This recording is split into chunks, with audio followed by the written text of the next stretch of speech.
Good afternoon, everybody. Thank you so much to everybody who's joined us for this event this afternoon, those of you who've been able to join us in person and those of you who've joined us online. I'm certainly very glad that we decided to host this as a hybrid event with both online and in-room capabilities, given that one of our speakers today will also be joining us from Melbourne. So I'm glad that's all worked out. I'd like to begin by acknowledging the traditional owners of the land, the Gadigal people of the Eora Nation. Pay my respects to elders past, present and future, and also to extend that respect to any Aboriginal or Torres Strait Islander people joining us today. Just in terms of housekeeping, if everybody could make sure their phones are switched on to silent. The bathrooms and the fire exits, in the unlikely event we should need them, are outside behind the kitchen area. And today we'll be hosting a quick discussion, a sharing of the results of some research that we've done, followed by a Q&A panel.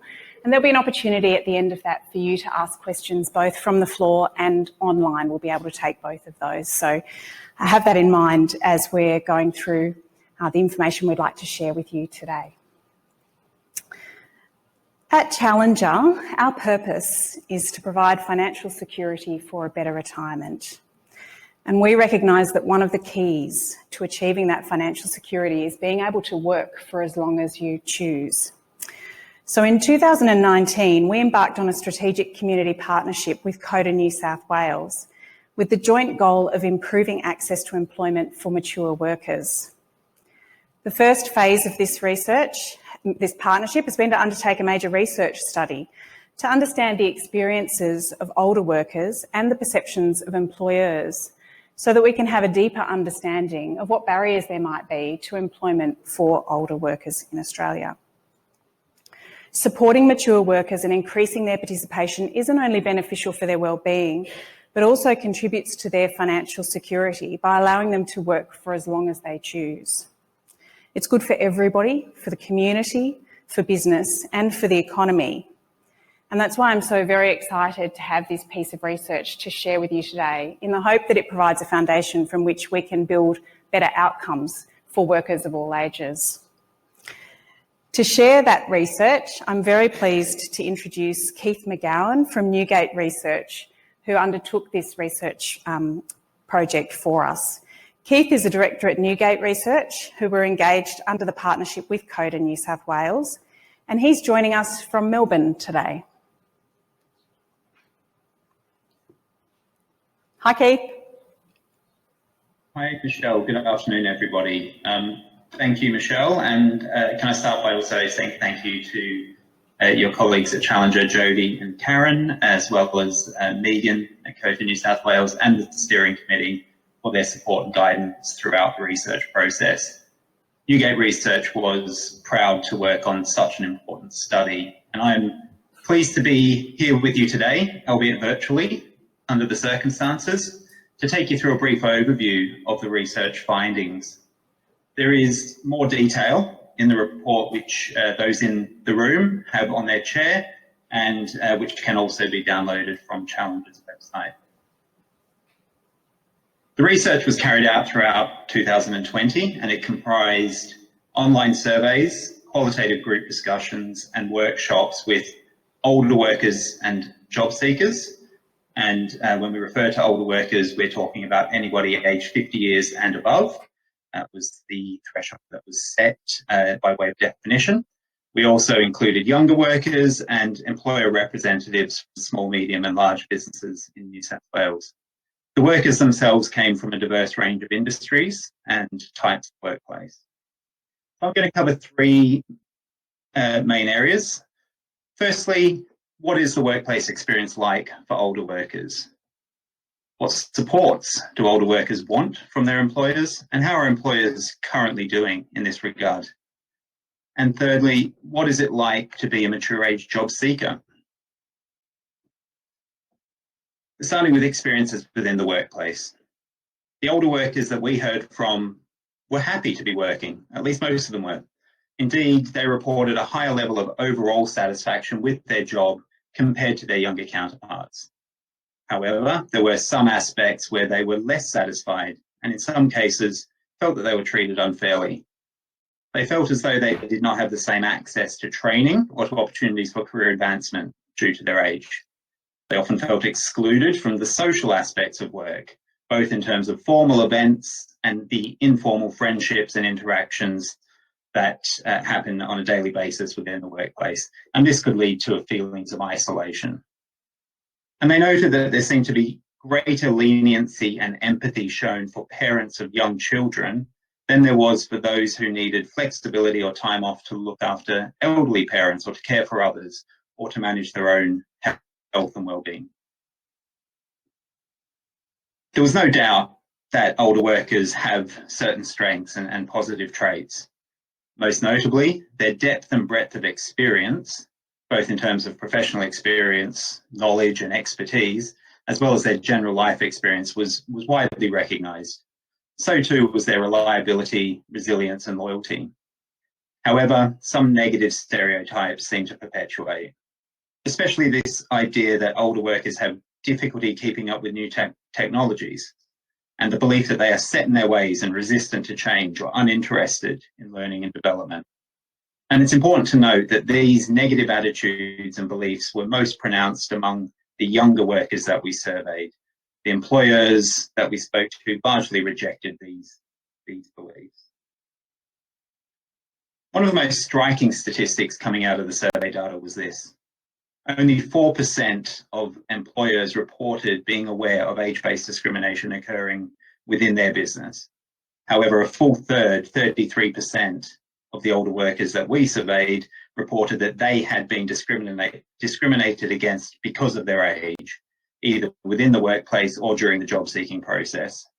And this was more prevalent among older females than it was among older males. And it was also more prevalent among older workers in large organisations, those with 200 or more employees, compared to those in small and medium-sized businesses. Moreover, more than half of those older workers who reported having experienced age-based discrimination also told us that nothing was done in response to the discrimination. Now, this is at least partly due to the fact that the older workers themselves were less likely to report incidences of age-based discrimination compared to younger workers who incidentally also reported experiencing discrimination based on their age and to a similar extent. But nevertheless, it does suggest that there is a culture of simply accepting age-based discrimination aimed at older people in the workplace. Now looking at employer support for older workers, nearly all the employer representatives we heard from reported having formal policies regarding bullying, equal opportunity, and discrimination in a general sense. However, less than half, only 43%, had a policy in place that specifically addressed age-based discrimination. We asked older workers what things their employers did to support older workers. First of all, only around half said that their employer had measures in place at all. The other half said that their employers did nothing specifically for older workers, although they could access benefits which were available to all employees. Of those older workers that did have supports available to them, the most common were flexible working arrangements and some form of retirement support, either gradual transition to retirement or assistance with retirement planning. Yet the numbers here were low, only 37% and 21% respectively, and much lower still for other supports that we asked about, such as revised task allocation, tailored training programs, or peer support and mentoring processes. Despite this, around half of employers felt they were doing enough to support older workers. Indeed, few thought that they were doing poorly, but on reflection, they acknowledged that they could perhaps be doing more. And almost 3/4, in fact, 73% of employers in the survey said that they would be open to hearing about initiatives that they could implement to better support their older employees. Many said that they would need support with doing this. This openness to doing more to support older workers is underpinned by some important understandings. Firstly, recognition of the importance of enabling older workers to remain in the workplace. This is understood to benefit not only the individual themselves, but also has benefits for the company and for the economy more broadly. 42% of employers recognised that they could improve productivity if they did more to support mature age workers. And nearly 3/4, 72%, acknowledged that if an older employee leaves, it can be difficult to find someone with the right skills and experience to replace them. Now let's look at mature age job seekers. The research findings emphasise the difficulties that older job seekers can face. Our research participants talked candidly about the negative experiences they had had while job seeking and the significant toll that these experiences had taken on their well-being. The most common challenges were being told they were overqualified, and this was coupled with a sense of frustration that employers might not understand or acknowledge that in some cases the person might be actively seeking a less demanding role than they had held previously. Being told they were not a good cultural fit, this was interpreted as a form of discrimination based on their age. And perhaps the most demoralising thing of all was receiving no response, having taken the time and effort to submit an application. Without a response, again, it was easy to assume that their application had been unsuccessful due to their age. Through the workshops that we held with younger and older workers and employers, some ideas emerged as to how employers could do more to support mature age applicants in their hiring process.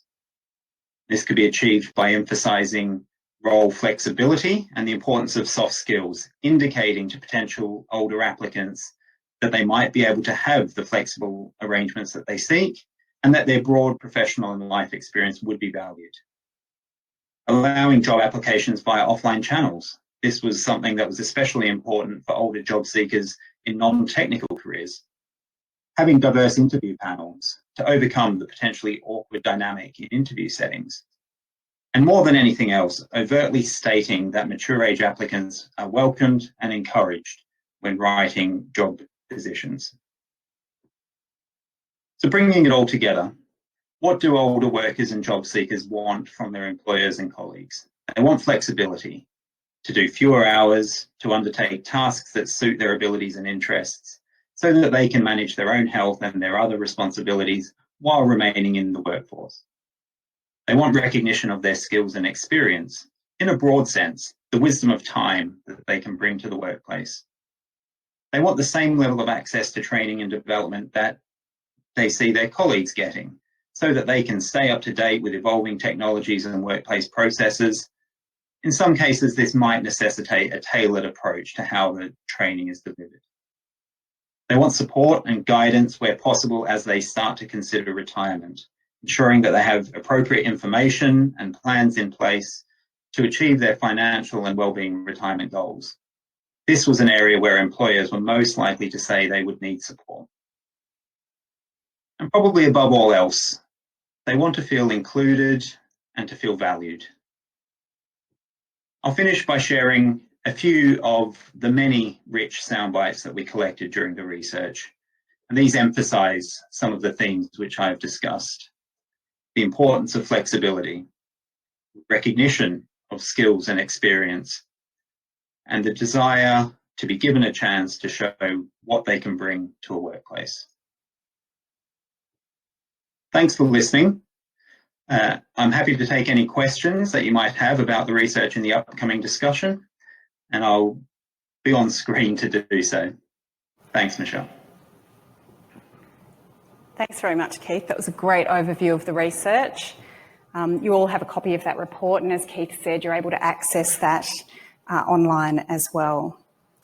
What I'd like to do is have a bit of a broader discussion about this very important topic now, and I'd like to invite some panellists to the stage. So, Catherine Greiner, it's a great pleasure to welcome you here today. Catherine's here in her capacity as Chair of the CRC Longevity, an industry-led research collaboration aimed at driving economic growth from Australia's longevity bonus. Catherine is also, of course, Chair of the New South Wales Government's Ministerial Advisory Committee on Ageing, so very well qualified to have this conversation with us today. Come up to the stage. Thanks, Catherine. Megan Lawson is the CEO of COTA New South Wales, our partner in this project. The peak body for ageing in New South Wales focused on advancing the rights, interests and futures of older people in New South Wales. Great to have you here. Richard Howes is Challenger's Managing Director and CEO. As I said before, Challenger's purpose is to provide financial security for a better retirement. And one way to do that is by improving workforce participation and supporting older workers to work for as long as they wish. So thank you for joining us. Richard. So I've got a few questions that I'm going to ask our panellists. And as I said, there'll be the opportunity for everybody to ask questions from the floor and online as well. So I encourage you to think about those as we're having this discussion. But Catherine, I thought I might start with you, if that's okay. I'm on the end, why not? Fantastic. What do you see as the key opportunities for Australia's economic growth and sustainability from addressing age discrimination and our approach to older workers? Look, I think that's probably the key question of the day. But for me, the facts speak to themselves. So if you look at 1976, there were 7 working people for every 2 non-working people.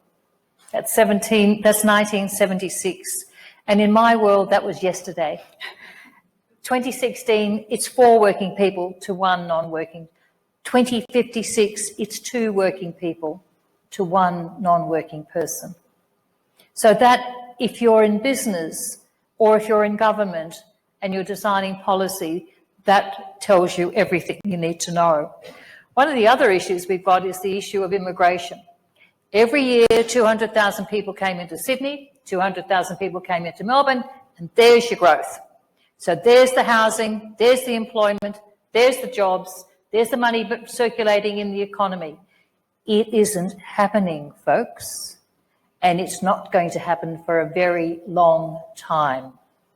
So the concept and the thinking through of government, and tragically, the New South Wales Productivity Commission released their report today, and my very quick skim of that report, there's not one mention of the older worker. Not one mention. So unless we change our thinking and say we have within our older workforce, we have a great diversity of opportunity. It may not necessarily be the work that we've always been doing I think most of the people who are watching us today would know that once upon a time work was Monday to Friday, 9 to 5. Wouldn't that be nice to work 9 to 5 again? We'd all relish that one. But work takes many different varieties. So we have to rethink the way we work. We have to rethink the way we grow our economy, the personnel that are in the economy creating jobs, creating the economic modelling. And it's also about being nimble. We learned that last year. We all had to be nimble. So there are a whole lot of things, but you know, sometimes I think that business has to actually understand that we can't live in yesterday, as the Beatles would have sung. We actually have to live in tomorrow. So it's how we start planning and how the economy starts responding to all the challenges that face it today. Sounds pretty simple. Of course, yes, I can do that. Megan, from your perspective, what are the most common challenges or barriers that older workers experience when they're searching for a job? Yeah, older workers talk to us a lot about not being able to get past the initial written phase of an application process, so they're often not getting to interview at all. Some of the stuff that Keith talked about in terms of culture in a workplace is very relevant to older people. So they talk about seeing an ad that says young, vibrant team, and they're reading that as don't apply if you're an older person. You're not going to fit into the culture of the workplace.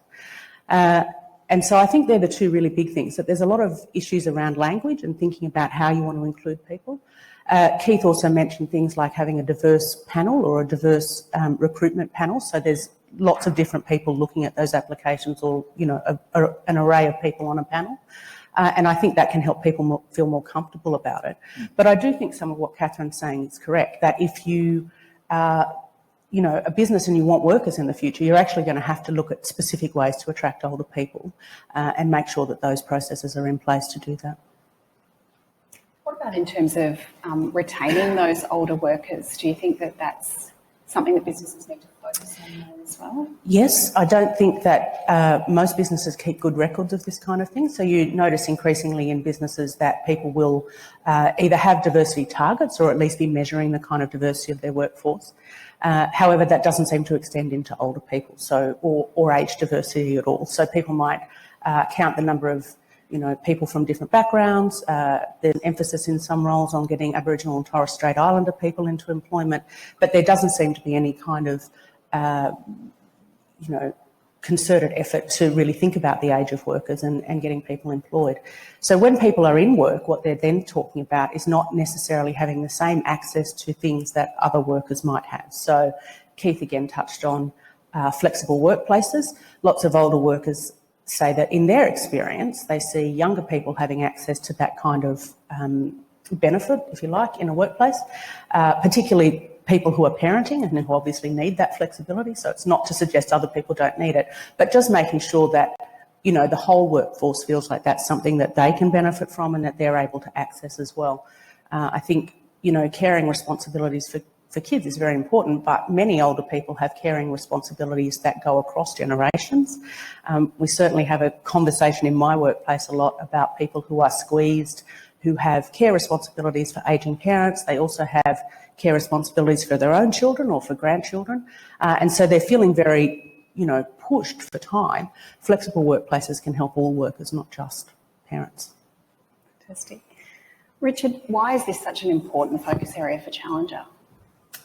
Well, I think there's a number of reasons. Firstly, actually just reflecting on Catherine's observations around the dependency ratios and what the future holds. In many ways, we should think about that as an opportunity as much as it is a challenge.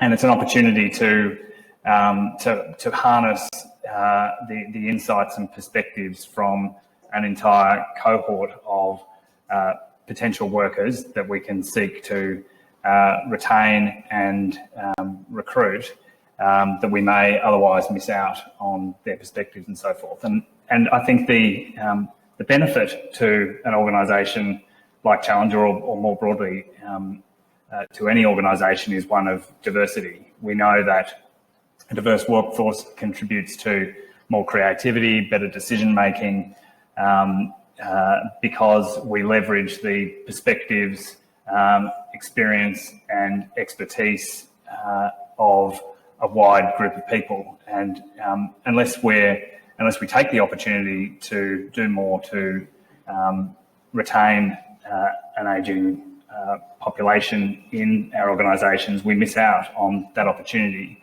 And taking advantage of that opportunity is good for business. From Challenger's perspective specifically, as Michelle alluded to or set out in her opening remarks, our purpose is to provide financial security for a better retirement. And we know that a really important part of financial security for retirement is around having the flexibility to be able to work for longer and in ways that you want to work as you go into your more senior years. So insofar as there's a linkage between how culturally and as an industry, well, as an economy and a community, we do a better job in taking advantage of this opportunity in relation to an ageing workforce, then that supports financial security for retirement. So certainly from the perspective of advancing our purpose, that's a really important consideration from my perspective. Catherine, thinking more about sort of systemic obstacles here, how do existing policies and frameworks discriminate against older people in the workforce? I think there's probably the first point is the unconscious bias that exists in workplaces and the assumptions that are automatically made about the quality and the calibre of older people and their capacity to embrace new technology. But tied into that is also what I call that sort of personal responsibility. Who amongst us, when we were 50, thought to ourselves, now what will the next 30 years of my life look like? Or the next 40 years of my life? And I bet not one of you. And yet every one of us got from the Commonwealth Government the bowel screening program. Whether you like it or not, you did it because they hounded you until you sent your piece of evidence in that you were alive and kicking. What would happen if we did a employment screening check? Where are you now? Where do you want to be in 10 years' time? What skills do you need for the next 20 years? What does he think 30 years from now looks like? And so people will stop to think about the next 30 years. So for me, there's this lack of thinking about the next 30 years. I think within, as I said, there's the problem we've got of the unconscious bias, but we also have the if you like, the gender pay gap, which is in the national gender pay gap is at 39%. So that's the differential of the pay between women and men in like positions. And the thing that worries me about that is that you see, and as Richard knows so well, you start to see the fact that women obviously acquire a lot less superannuation than men, mostly. Think of the traditional areas where we have found women over the years. It's been in the lesser paid areas. So I think we've got that. I think we've got problems with things like workers' comp, which clicks out at 65. One of my favourite conversations when, as chair of the MACA, was jaywalking, but don't tell anyone, across Elizabeth Street to the Commonwealth Bank, and coincidentally walked across with a woman who'd come out of the same office building as I had. And in the line we were discussing, she said, I've just returned from Singapore. I've been working in the financial sector for the last 50 years. She said, I'm 67 and I've just been told I can't work any longer in the organisation to which she was attached because the workers' comp kicked out at 65. Now, get over it. Because people are working and they want to stay working in the workplace longer than 65. Many don't. But this is not communist Russia. You know, this is choice. So you can have the choice to leave. And oftentimes it's a different style of working. Charles Handler used to call it the portfolio period of your life, where you had a series of projects or a series of boards that you might have committed to, but you worked differently. So I think we've got some of those institutional issues of things like workers' compensation, but we also have an individual responsibility. And it's the barriers often in the individual that might be stronger than the barriers of government policy. Actually, picking up on that point that you made around women, Megan, the report found that women were more likely to experience age-based discrimination. Why is that, and what challenges does this cohort experience that others don't? I think there's a really complex set of reasons, and I think Catherine's touched on it there, talking about gender pay gaps. I think also many women have very truncated careers. They're in work and then they leave for a while and they come back, and that makes it harder to come back in again. There are certainly a cohort of women who, take a move to temporarily step out of work for some kind of caring responsibility when they're older, who then find it really hard to get back in. So, they might jump out because their mum's dying and they need to be there for that, but actually getting back in then becomes a real barrier. So those things that we talked about in terms of recruitment are really, really important from that perspective, because it's a rabbit hole I don't really want to go down, but we know older women retire with much less income. We know they're the largest growing homelessness risk. So there's a whole range of reasons why we want to keep women working longer when they want to, and make sure that they're able to get ready for retirement. I think there are also really basic sexism issues at play here, that older women often feel, for a range of reasons, a lot less confident. And so, the chair of my board talks about when she was looking for a CEO role with the community organisation when she was coming back to Sydney. And she applied for many. She had about 25 years in roles at that level. And when she came back, she just found it almost impossible. But the thing that she found the most crippling in that was the lack of confidence that she got over that period of time, as you get more and more no's and knockbacks, to the point where she stopped applying at one stage and just went back and did some other work, and then was able to re-enter later. But that confidence issue is very real, and it's something that we do need to address. Richard, what benefits have you seen at Challenger from focus on this area to date, and what challenges have you had to overcome? Yeah, a lot actually. Actually, I probably should start with declaration of conflict. I turned 50 last year, and I've never really thought of myself as in a cohort that would be described by the popular press and now definitionally in this sort of research engagement as being an older worker. So I'd like that conflict to be noted. But however, having said that, the benefits of the organisation are significant, as I sort of outlined earlier, and some of the reasons why we believe passionately in this, insofar as it aligns to our purpose, are very strong. Some of the ways in which we notice the benefits are in the levels of engagement that this cohort of employees that we have within the company exhibit. So we do a staff engagement survey each year, and I'm pleased to report that of the 12.6% of our workforce who fall into this definition of older workers, there are very high levels of engagement that get reported.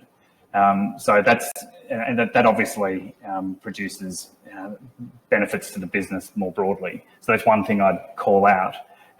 In terms of the challenges, they're often, as Megan has alluded to, unconscious bias issues and so forth. And one of the ways we've tried to address those sorts of challenges and challenges that might be able to be addressed through education and in a way trying to shift our culture is through diversity networks. So we have several diversity networks, one representing gender, for example, and one called Engage, E-N-G-A-G-E, Engage.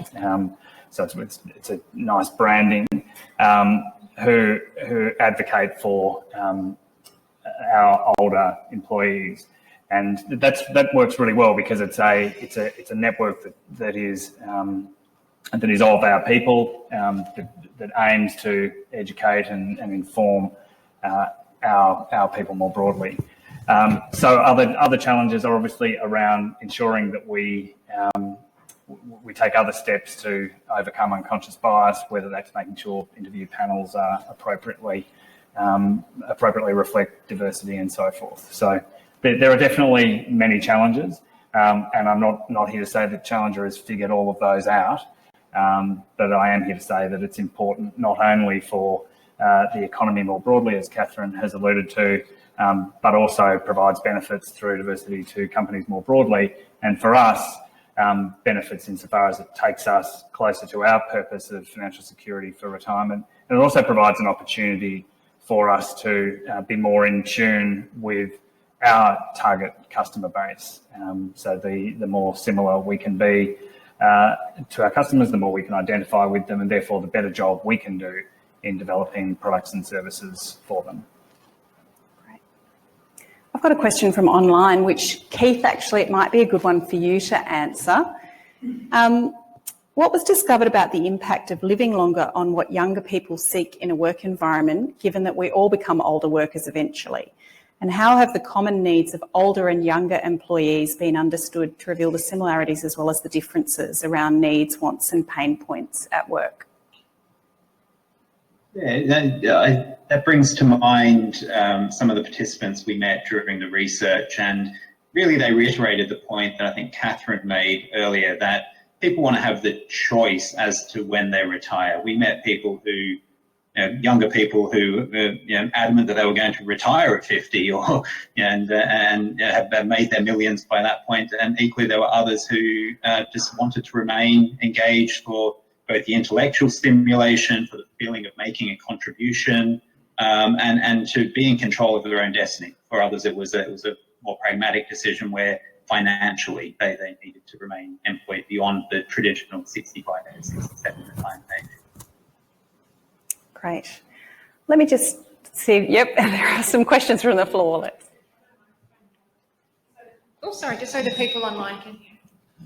So I was really interested in what Richard said, that people are wanting to work now and wanting to work into later life. And it really is a massive social change in the sense that retirement is no longer defined. So that's where we're sort of catching up with our changes in society. But one thing I wanted to do was just see if we could unpack this demand for flexibility for older people, and whether that is, wanting the best of both worlds, or whether it's something that can be managed or can be managed in specific firms only. I wanted us to think that through, because that's quite a serious issue for employers. Yeah, I think, John, that's a really important point. And I think one of the ways in which it challenges us to think about the life cycle of a career or the life cycle of a relationship with an organisation. And so it's in many ways, in order to maximise the opportunity that a company like ours has to maximise the benefits of an older workforce and through the diversity that brings, we need to be conscious of the ways in which the demands of the role, the ability for the role to be able to operate flexibly can evolve through time. I think one of the cultural challenges is we get, it's easy to keep your views as to what a particular role is very fixed, and so that therefore when an individual gets to the point where they need more flexibility, our ways of thinking about that can be inflexible. And that really is about the distinction that Megan drew between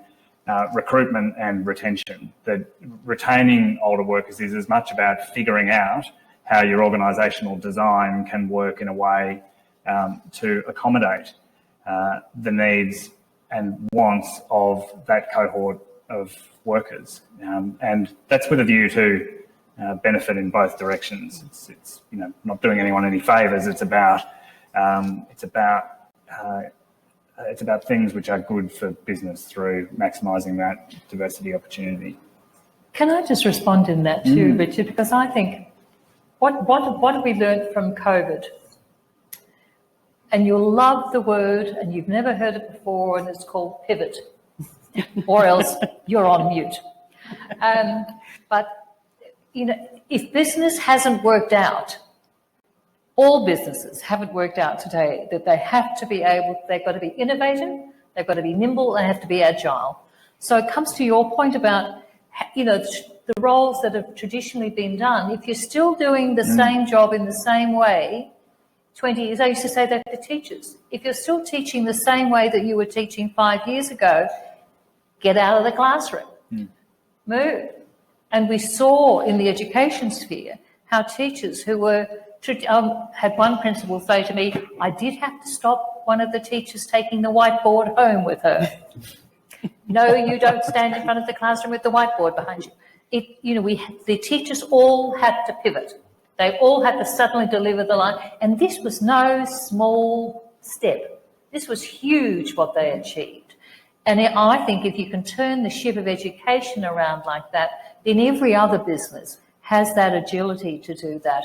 Because if you don't do that today, you're sunk in 5 years' time. You won't be here. Because we're working differently now, hopefully as smarter, certainly harder, but we're working differently. So if we're working differently, then I think the roles will have to start changing too. And I think, Michelle, if I could just jump in as well, the research actually talks about that there's a real myth that older workers are not particularly good at technology, or they're not particularly good at pivoting or adapting or doing that kind of stuff. And what the research showed, and, we didn't do it on purpose, by the way, it just happened that we had a lockdown happening at the time, so it was quite a good time to ask the question. But older people adapted as quickly as younger people and all other workers. And there were some younger people who had trouble with adapting as well. And so it was actually about that much more individualised approach to staff and managing staff and looking after the way that people were adapting. And I think that's exactly what Catherine's saying, is that we need businesses to be more like that more of the time, so that they can be more flexible for all staff.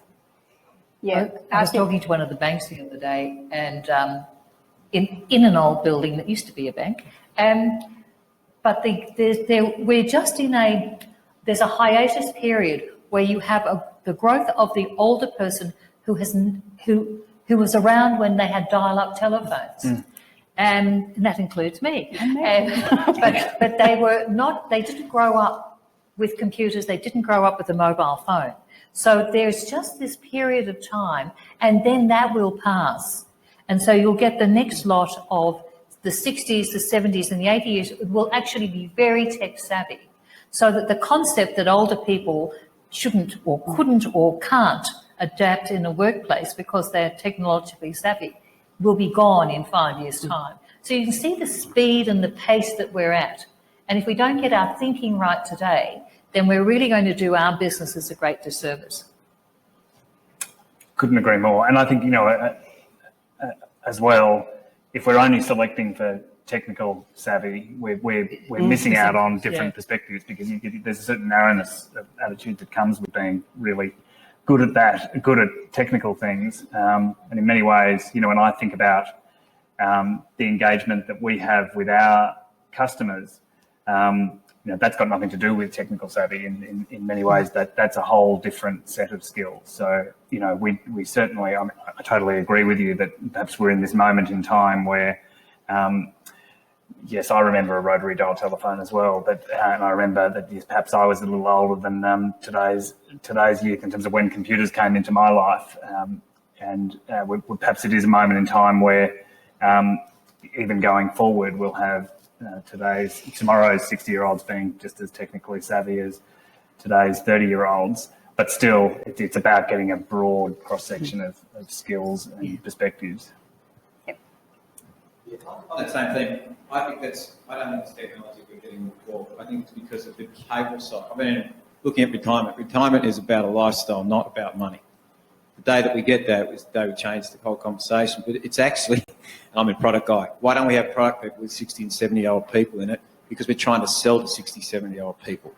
We are missing the plot. We're running it with small people who are 2 generations away from actually the sell. And that's what I think the industry is now getting as we evolve the in-retirement solutions, which are so much broader, but they also want to speak to people who can empathise with them. That is not a 25-year-old on the phone. That is someone who's got the same age. So I think it's actually the biggest opportunity for businesses to grow is actually to employ these people and put jobs out for 65 plus. Turn it around the other way. You can discriminate for the right reasons because you want that skill set.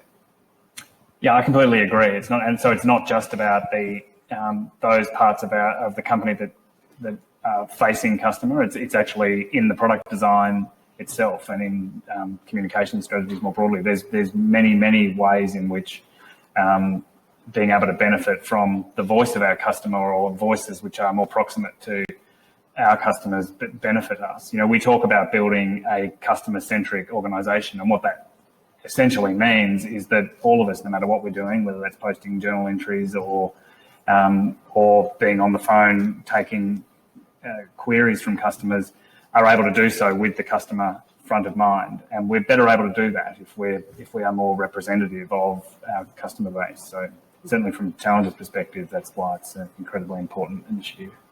Can I just respond? I think that's a really important issue that you've raised.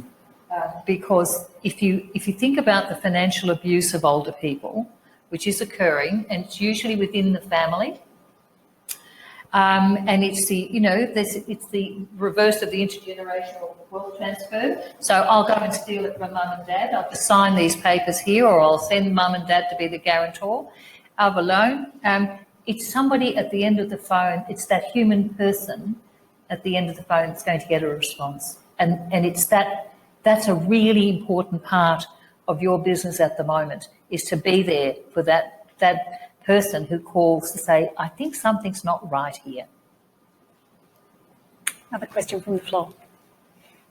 Excuse me, I'm David Williams. On my online website has processed 200,000 inquiries about how long they might live, why, and what they might choose to do about it, what it might look like. I'd like to just draw the discussion to your attention that we talk about what we're doing with and for them, but not informing them about themselves. And this is perhaps the first step that we have to do. If people don't understand at 55 that more than half of them will live to 85, and that more than half of that, 30 years, will be active. If they get to 65, they haven't lost 10 of their active years, they've only lost 5. At 65, they'll have another 10 active years on average, and they'll live a few more years longer.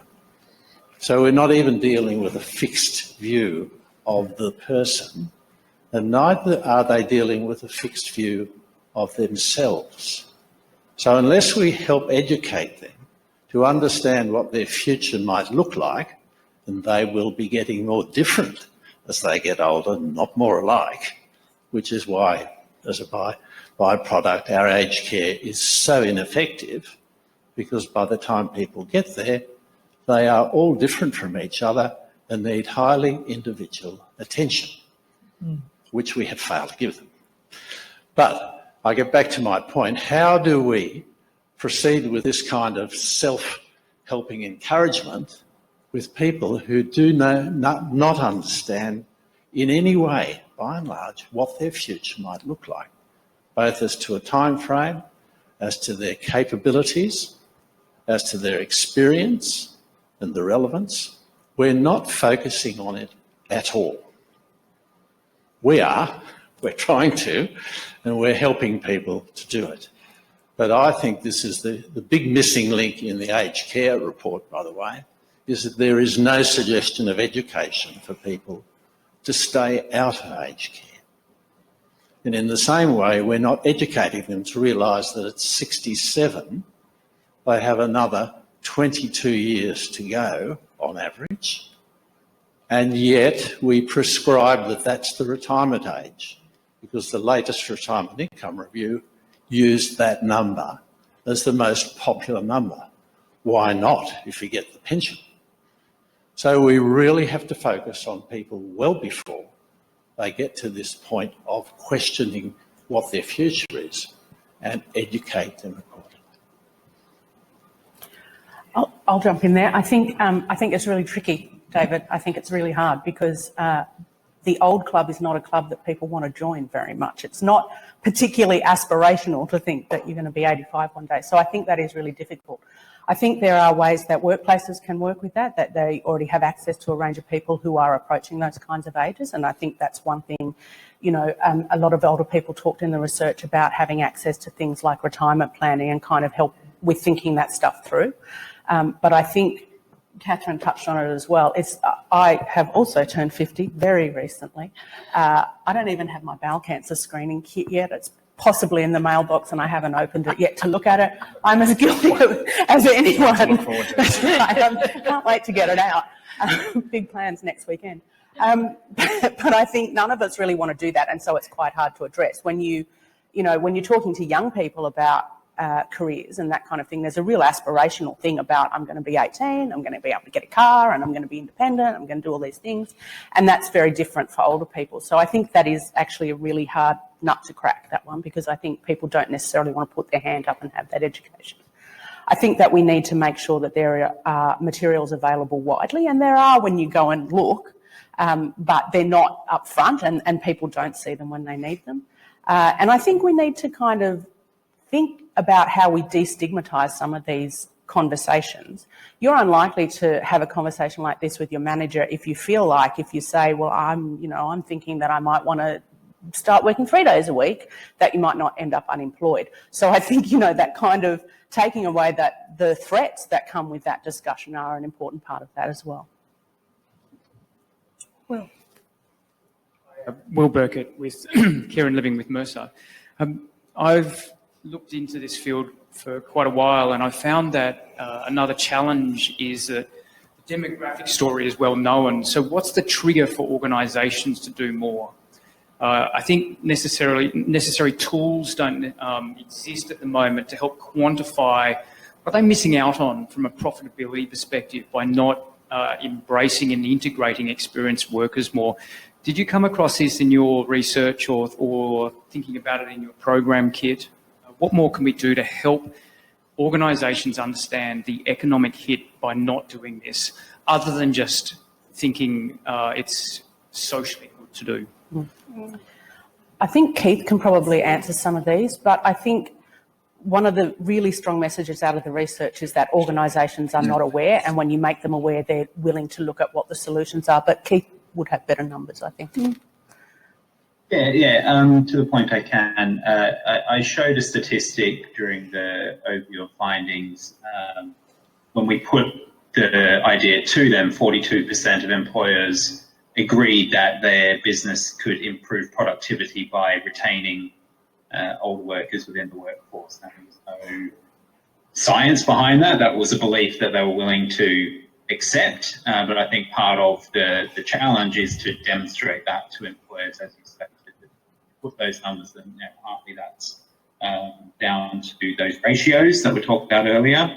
And the other clue that we get from the research is employers recognise that when an older person leaves the workforce, a lot of institutional knowledge and experience walks out the door, and the cost of training people to get someone in to replace them to that same level of knowledge, there's a big monetary cost associated with that. So I think there's some of the proof points behind that can be used to provide that education. Aaron? Oh, no? Sorry, Aaron. My name is Stephen Richards. I work for Challenger. I've got a question here from Renee Anderson at Care Super. And Renee would like to know if there are some industries impacted more than others, and if there are greater opportunities in some industries than others, and how we as an employer can support older people moving into these industries if they want to retrain. I'm going to ask Keith if he's got details on industries. I don't recall that quickly. Yeah, I think nothing it is to very hand, different. I'm afraid. Catherine, have you come across anything on industry-specific impacts? In the CRC, we have 91 industry partners and 8 universities. And it's lovely to see Will in the room today. And part of what we're trying to identify is just that sector, that granular knowledge that would sit in a data bank that would tell us exactly those industries and occupations where we actually have greater growth opportunities for people to remain in the workforce longer, or where you have pay parity, because that's one of the other big issues that we are constantly, and older women in particular, face, because they tend to be in the caring. So if you look at the COVID statistics of who got hammered harder, men or women? Women. Why? Because they're employed in travel, and they're in the retail, they're in the healthcare professions, they're in those areas where they're face to face. So part of the CRC's work when we get rolling is actually to have the data bank that actually has all that information, because without data, we can't answer the question that you very wisely promulgated. So we're looking to do that. We have time for one last question, Aaron. Also from Challenger. I'm not sure whether it's in the research here, Keith, or just general comment, but you often hear about the concept of the gig workers and being a millennial concept, but what do you actually think about the older workers sort of being prepared to take on some of these gig-style gigs? The largest growing group of entrepreneurs in Australia are seniorpreneurs. And these are the people who have, for various reasons, they might have been made redundant, or they've decided to take retirement early, or they can't get another job, so they say, right, I will now invent my own, thank you very much. So the innovation space is alive and kicking with older workers and seniorpreneurs, and usually people who have some solid business nous, if I can put it that way. So the innovation, yes, we always talk about the millennials, but every generation's talked about the ones 2 and 3 below them. They've got to be responsible. Somebody's got to be responsible for all the ills in society. It's not me. So I think we look at the millennials and say they're the ones who are tech savvy, but it's actually, and I think as Richard was saying, he's grown up with computers all his life, and the next lot were smart enough to pick it up.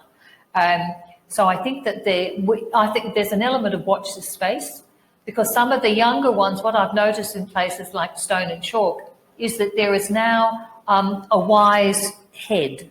There's usually a wise pair of eyes or ears working with some of the younger innovators, because of the knowledge, the expertise, the wisdom. We've all made the same mistakes, so let's stop somebody else from making those mistakes. And there's where I'm starting to see some really interesting partnerships come into the fore. like to say that I think it's happening too. I don't know if you look at your Uber drivers, if you're an Uber driver, if you're an Uber catcher, but there's often older people who are doing that kind of work, either to support, add up onto other bits and pieces of work that they're doing, or just because they like to be out of the house every now and then, and so they do it from that perspective. I think there's increasingly seniorpreneurs. I think that is a really big market, particularly comes to mind men that I've spoken to who've been in IT, who have real trouble getting into full-time work, so they go off and set something up on the side themselves. I think increasingly no one can avoid gigs. I think that's kind of how the economy is moving. But I think there are lots of old people who do talk to us about saying, well, I don't want to work full time, but I'd like to work on a project like this. Or so they may not necessarily classify it as a gig economy, but they go and work on a project here, or they go and work on another one there, or consulting and doing the same thing. And that gives them the kind of flexibility that they're looking for more generally. You can argue about gig economy. I guess that's a whole other discussion, not for today, because I think there's lots of people in the gig economy who are not able to put money into super and kind of make that plan, in the forward sense. So, fantastic, thank you. Well, with that, I would really like to thank Catherine, Megan, Richard and Keith for sharing their insights with us today. As I said, we're really excited to be at this stage of our partnership and program here, where we're starting to now think about how we can take this research and develop a program that employers can use to help address this issue. If that is something that you would like to get involved in, then please get in touch with COTA New South Wales. And you can also find more information about this research on the COTA New South Wales website. For those of you in the room, if you'd like to join us for afternoon tea and continue the discussion, I've got the feeling there's a lot more that we could be talking about. Then you're most welcome. And to everybody online, thank you so much for joining us.